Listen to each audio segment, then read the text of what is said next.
Hey guys, have you heard about our upcoming event, Dry Try? We're here to tell you a little bit more about it.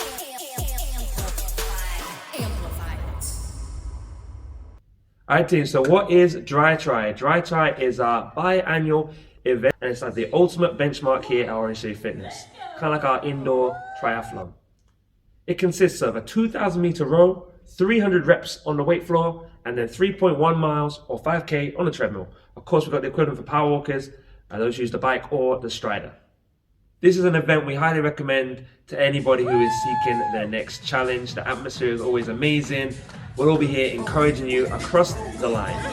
Whether you're doing it for the first time or maybe you're going for that personal best. We also have a sprint version, which is going to be half the distances and half the reps. So let's talk a little bit more about the event and a strategy you might take. First of all, 2,000 meter row. You don't want to go all out. It's not a benchmark 2,000 meter row. This is almost like an extended part of the warm-up. You're going to want to leave the rower with plenty of energy to tackle the weight floor and to tackle your distance on the treadmill. So yeah, we start with the 2,000 meters first, but we do not want to empty the tank when you are there. The 300 reps on the weight floor consist of 2 rounds of 6 exercises. We've got bench hopovers, bench tap squat, step-ups, push-ups, plank jack, and burpees. On the burpees, there's no push-up and there's no jump. If we're doing the sprint version, we'll do just 1 round of these exercises.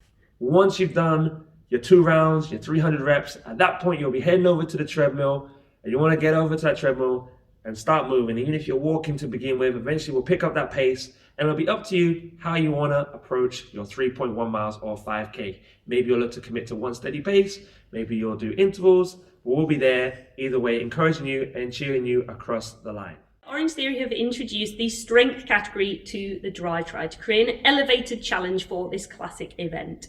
The Dry Try strength includes 300 meter rowing and a circuit on the weight floor, including dumbbells for our weight floor exercises, followed by an incline challenge on the treadmill.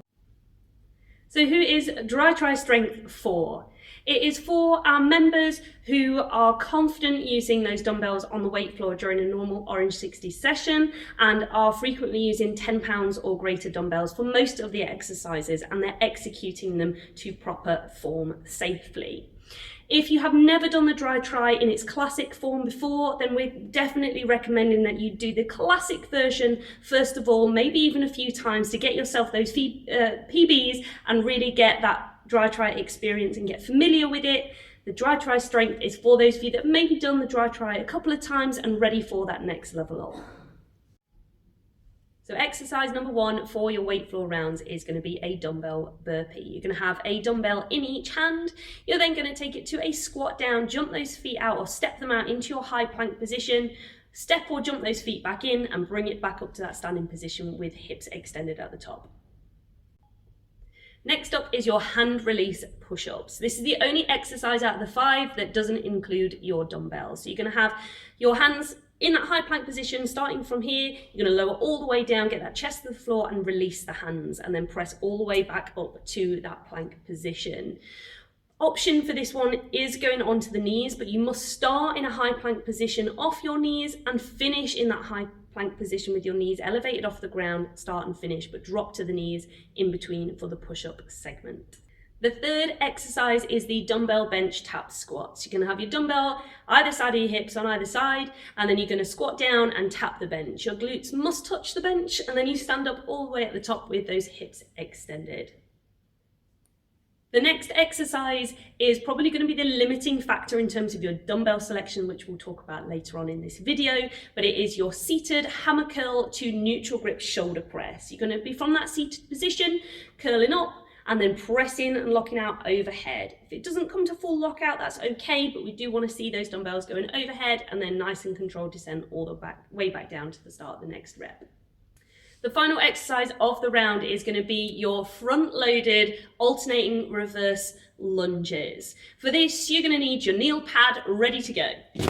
So you can kneel onto the kneel pad for every rep. You should be either grazing it or gently touching that knee down onto the pad for the rep to count. We don't want you slamming those knees down. Keep it nice and controlled as you step back and stand it back up. In terms of positioning for the dumbbells, you can have that classic front loaded position with your palms facing in towards you. You can have them in neutral grip, or you can even rest those dumbbells on top of your shoulders with those elbows lifted. The choice is yours. We want to make sure we're stepping back and getting that knee down for the rep to count. So final thing, what dumbbell choice should you use for dry tri strength?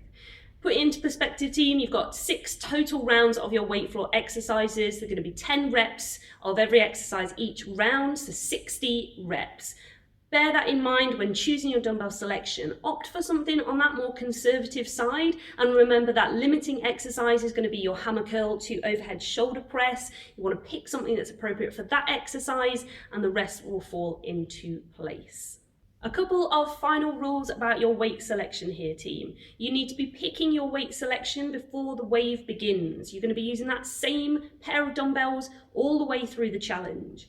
If you do need to adjust your dumbbells within the challenge, our advice as coaches is going to be to tell you to slow down the reps, try and take some more rest, and try and stick with those dumbbells for as long as you can. Once we've decided it's no longer safe for you to continue with those dumbbell choices, we will then talk to you about reducing the weights during the workout. When it comes to scoring then your dry tri on the leaderboard, you'll end up with the score with the lower weight selection that you ended up moving onto during the challenge. If you end up dropping down from 10 pounds to the 8 pounds or less, you will not be able to participate in the leaderboard for this event. Best of luck, look forward to seeing you working those muscles on dry tri strength, and I will see you there.